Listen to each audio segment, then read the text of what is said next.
catch everybody up who doesn't spend their life online, there has been a bit of a kerfuffle happening recently. Taylor Swift has come under hot water because of her friendship with Brittany Mahomes, somebody who liked a Donald Trump post on Instagram and then had to quickly unlike that, and then came out with this statement online, kind of shading people, calling everybody a hater. To be a hater as an adult, you have to have some deep-rooted issues you refuse to heal from childhood. There's no reason your brain is fully developed and you hate to see others doing well. She also asked for compassion during this time. And then Trump made this tweet endorsing Brittany Mahomes, saying how amazing she was. The important thing to note here is that she didn't denounce this endorsement. But oh no, Taylor Swift publicly endorsed Kamala Harris and Tim Walz. She stated her reasons why and encouraged people to do their research and to register to vote. And then Trump came out with this tweet saying, "I hate Taylor Swift." All caps. Very mature. All caps and exclamation marks don't mean anything anymore. That's just the way he's just yelling out of a car window. Now here's where you need to take things with a grain of salt, because this is from the Daily Mail and journalistic integrity who? But a source close to Brittany apparently said she does not believe in hate in any form and loves Taylor so much. This shook her to her core. But then they added, this doesn't mean she's suddenly voting Kamala. It's just made her more aware of supporting him so publicly. So I did my best trash panda impression and I've been scurrying through the internet trying to find if she is actually publicly Republican or anything around her views so we can actually figure out exactly where she stands. However, there are definitely people who like to keep their political leanings close to their chest. And in my opinion, a lot of the times it's because they lean a bit more conservative, but that's just my opinion. But I did find this entire Reddit group which was entirely dedicated to hating on Brittany Mahomes. Not for anything like radical that she's done or anything terrible that she's done. No, for the way that she looks, for calling her a clout chaser, for tearing apart literally everything about her. Oh my goodness, when people start doing this, we are just eradicating all the feminist progress. Critique people for their actions and words, not for the way that they look. But herein lies the real question here.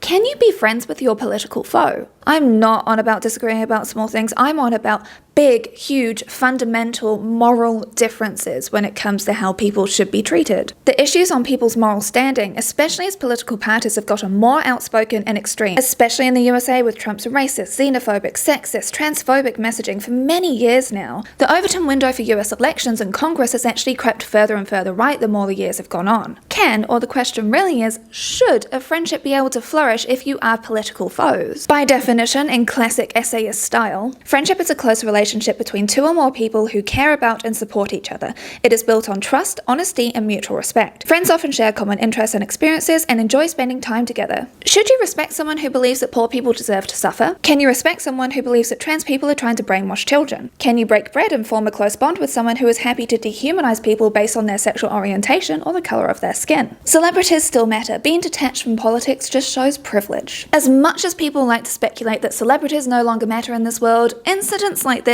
absolutely show that they do. And yes, even if you clicked on this video with the sole intent of leaving a hate comment, it shows that you care. You're grumpy, but you care. As has been proven by Taylor Swift, telling her fans to vote has actually had an impact on registration numbers. Her story post endorsing Kamala Harris and Tim Walz with the link to register to vote drew 405,999 clicks on just her link to the website. And no, that doesn't mean everybody who clicked on that link actually enrolled to vote. On the day that she made that post, 35,252 people enrolled to vote, which is the most since 2020, the organisation said, and a 23% jump over last year. The number of 18-year-olds registered was more than double 2022. It's not clear exactly how many of the registrations were tied to Swift's Instagram. Vote.org reported a 1,226% jump in participation in the hour after her post. And this is where people say, oh, why are people so fickle about politics that they just vote the way that their celebrity wants them to? Well, especially young people actually vote the way that their parents want them to.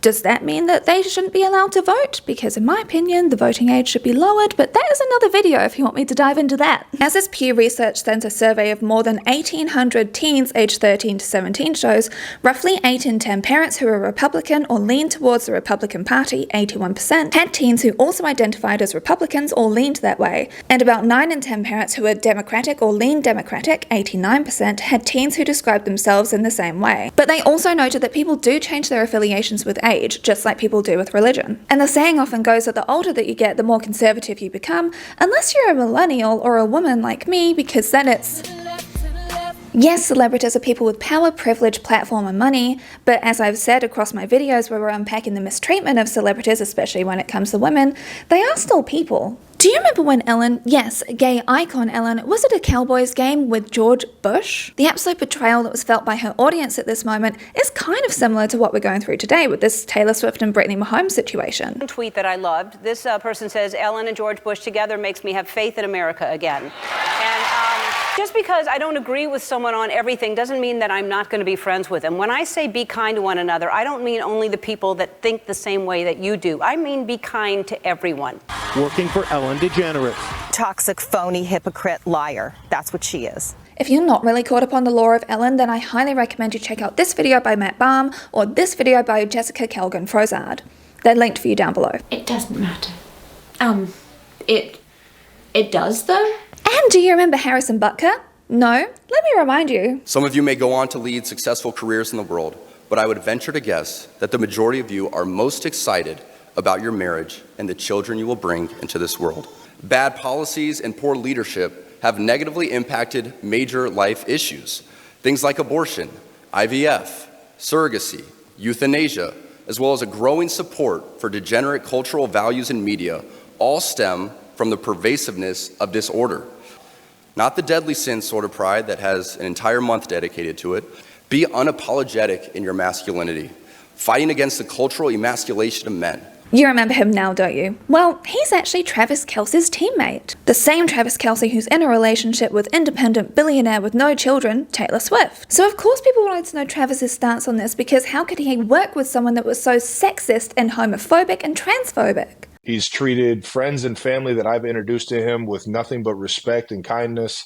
And that's how he treats everyone. And I don't think that I should judge him by his views, especially his religious views, of how to go about life. That's just not who I am. Well, this argument gets brought up a lot, doesn't it? How you treat the people in your life is a reflection of your true character, not the way that you vote. Now, as I've actually talked about in my brocialism video over here, I actually agree with this. However, there is quite a difference with how you treat people within your own life and then your views on them, because just because you may be nice to people outwardly, you know, if people bring their friends by or their partner by, doesn't actually mean that there's that respect there. And that's kind of the key difference here, because I personally don't believe that you can have love without respect, which is a video I am going to be making. I don't know when, but I'm working on 3 other videos at the moment right now.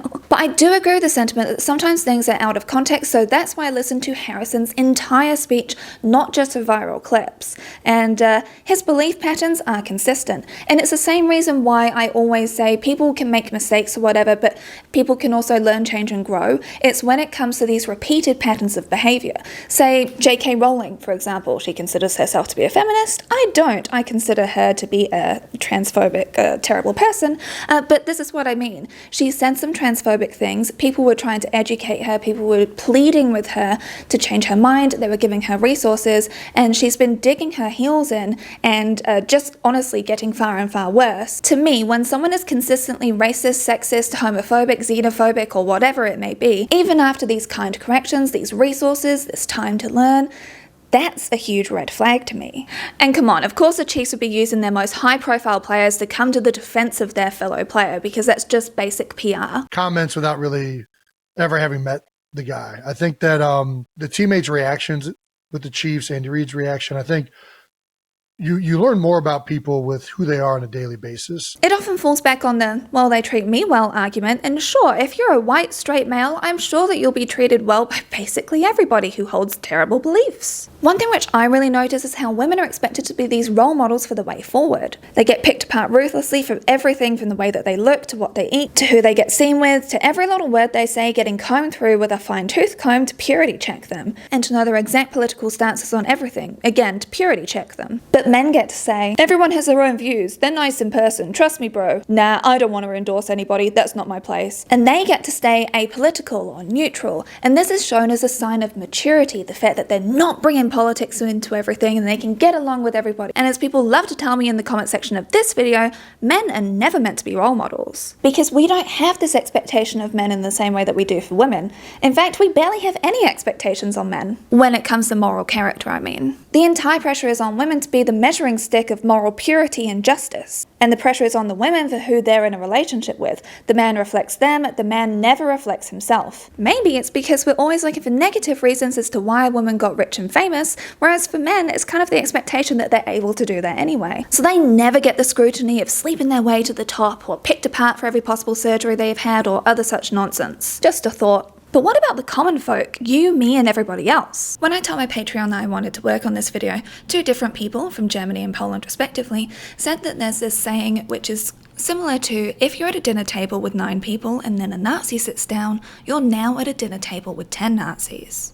It's considered rude to talk about money, politics, or religion. Isn't it funny that those are the things which determine the kind of life you lead? Money determines where you live, where your kids can go to school, housing security, food insecurity, your transport, and if you're able to jet off on a holiday every year, or if your idea of a holiday is going from one job to then having to go to another job because you have to work multiple jobs to be able to afford to live. Religion determines the rules to which your life is led, even down to little things like if you're a Mormon, you're not allowed to drink coffee. Everybody else has been watching this show, right? Because I definitely have. All the way to bigger things like the clothing you can wear, the activities you do, and the beliefs you hold which directly impact the way that you vote. Politics isn't just about fixing potholes or should we plant this native tree or that native bush. It's far bigger than that and more pervasive throughout our entire lives. It's about determining the kind of education people's kids receive. It's determining the amount of money a retiree is able to get access to. It's the difference between policing houseless people and providing housing for them. It's the difference between allowing people bodily autonomy under medical guidance or forcing people to endure pain and potentially unaliving because their autonomy has been taken away. Politics determines the treatment of Indigenous people and the rights they have over their land and even their language, as has been hugely disturbed here in Aotearoa because of our right-leaning government. Trying to act like politics doesn't impact every aspect of our lives is a bit like Megara trying to say no to Hades after she sold her soul to him to save her scumbag of a boyfriend. Aren't we forgetting one teensy-weensy but ever so crucial little tiny detail? But as has been passed down through many generations, it is rude to talk about such nasty topics such as politics, religion, or money. But when your right to exist as your authentic self, your ability to afford food, your ability to be in a relationship with the person you love are being jeopardized, avoiding anything remotely related to politics is incredibly hard, if not impossible, to avoid in conversation. So you're stuck talking about the weather, but even that leads on to the climate crisis, which is again a political issue because some people still don't believe it's a thing. What are you meant to do when it's your family members, your in-laws, or your closest friends that you've had for many years that are actually politically opposed to you? Are you meant to just cut them off? Are you meant to say, oh yes, I'm going to join for Christmas dinner this year, but Uncle Ken better not be there, otherwise I'm not joining? Or are you meant to have conversations with these people and try to unpack why they started to think the way they do and provide them with resources? But then what if they're so far down the track that they're in the Q sphere and there's no talking them out of it? Every single case is different, and people online love to tell each other to just cut people out of their lives all the time, but that's not exactly the most practical option for many people. Some people get misinformed or misled, and they believe people like JD Vance because they're a politician, they're in a position of power, right? So of course you're meant to believe them. Look at the way JD Vance clings to the idea that Haitians are eating people's pets, even though it's all fabricated lies because it serves his cause. There is so much pressure on the marginalized to grin and bear mistreatment from family members, from friends, from in-laws. And this is all done in the name of politeness, which I personally don't think is fair. It's all this tone policing nonsense. Also, are people expecting people to be polite and nice to family members who believe that their sexual orientation or gender is sick and wrong? And what are the people meant to do who have a very small network around them, don't actually have an online presence because they don't want to, as I know a number of you don't want to, or they live in a small town? Are they meant to just cut themselves off and become a hermit? Because otherwise you're seen as endorsing them. Because every situation is so different and everybody's lived experience is so different, I don't think I've got the right answers at all about what is the best way forward for people, because every situation is so nuanced. And then the other question comes up of how are you meant to change people's minds if you cut them off so you can't actually have these conversations with them any longer? Obviously, I have to state it here because otherwise people will misinterpret me. I'm not on about the pressure being on marginalized people to educate other people. I'm on about more privileged people to be the ones that need to be having these hard conversations and changing people's minds. And what about the people that you work with or work for or have an impact in your industry? Like, you may come across people that believe there are only 2 genders, or that black people are more dangerous, that's why they end up in prison all the time, clearly stating neither of which I agree with. Now, some of you may be saying, but you're not trans or black, so why should it matter? Just because something doesn't directly impact me doesn't mean that I believe people's human rights should be stripped away. The problem in these scenarios is you don't know what kind of person you're actually dealing with here. Are you dealing with someone that's just been misinformed and maybe the way that they were raised has still had an impact on their mind and they haven't questioned that stuff yet? Or are they the kind of person that's deeply transphobic, deeply racist, and they're very proud of that fact? The problem is you don't know unless you start asking questions. And I'm the annoying person that does like to ask those questions, but not everybody is like me. People don't even like to stand up for themselves a lot of the time, let alone for each other. Again, I have been that annoying person in the workplace. I've been on rainbow committees, I've been on sustainability committees. I am the one that people come to with their problems, as I've talked about before. Well, I used to be when I was working at a corporate job. Just start asking those probing questions as to why they're thinking the way that they do. Because if they're misinformed, then I can provide them with some information. And honestly, I'm actually going to recommend this channel once again to you called Intellectual Media, which breaks down a whole bunch of especially black history through the decades and the systemic racism and all of the issues which have actually come from it and still affect people to this day. And when it comes to transphobia, I have talked about so many different channels in the past, but I'll have some of them linked for you down below. My hope when it comes to these sorts of things is that people just don't know any better. And no, not everybody spends their time online like you or I do, so then they're not informed about as much stuff as us, you know, and they haven't questioned this stuff because they're dealing with other things. Everybody's got different lived experiences, like I say all the time. So I have to hold on to this obnoxious sense of hope which I have, which is probably dangerous because I like to think that everybody has the potential to be good. And yes, my outspokenness in every business setting has meant that I've been a bit of an enemy for the higher ups, but I just think like this. What I hear when I'm being yelled at is people caring loudly at me. But not everybody is a stroppy vocal Leslie Knope like me. But does because you work somewhere mean that you endorse where you work and the people that all work there? Because I've never felt that way, personally. I've appreciated a number of individuals there. I've appreciated a bunch of the company goals, but it doesn't mean that I'm aligned there. Heck, I'm not even aligned with Google when it comes to a number of things, as I've brought up across my videos. We also have to recognize when people do bring up an issue at work, when they are vocal, your neck is on the line. Not only your job, but your career. I've spoken in the past about my issue with the fact that I brought up a terrible thing which happened to me, and it meant I had a black mark against my name. Whilst I can't legally talk about it, the pettiness that people have is absolutely enabled and enhanced when they are in a position of power. And when you're in a position of power, you are also very well connected. And this especially impacts us here in Aotearoa because the saying goes is that we're all 2 degrees of separation, which means that you're just 2 social connections away from each other. Like, we moved to this new area, only know 2 people here. I went and got my haircut recently, said their name. Boom, the hairdresser already knew who they were. So it's potentially an opportunity ender, a job ender, or a career ender even, if you are outspoken against people who are in a position of power. And most people are not in a position to put their careers on the line. We are in a cost of living crisis dealing with AI hiring people terribly and ghost jobs. Expecting people to just up and quit where they work because the CEO is bad or their co-worker is bad or the company is doing some bad things isn't a very practical solution for people. What is a practical solution is, as I bring up all the time, to join a union or get a union started, because there is power in numbers. Unions make a huge difference, not only when it comes to pay parity for people, but also when it comes to actual inclusion within businesses and policy changes that get made within businesses. So this is why I always do encourage people to join unions. They make a massive difference.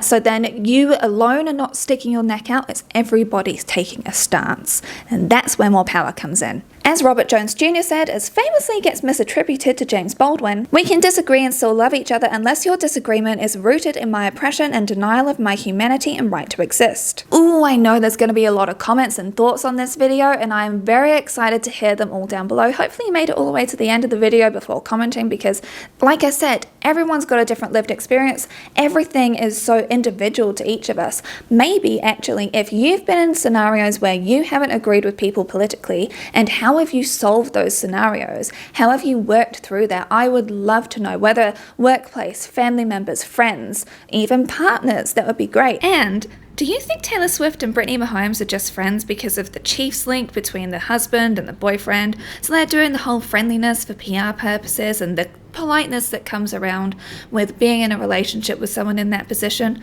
Or do you think their friendship is more than that? Because I know for Brandon and I, one thing which we agreed very early in our relationship is that we want to learn, change, and grow together. So we do learn everything together. So both of us have gone more left-leaning as time has gone on.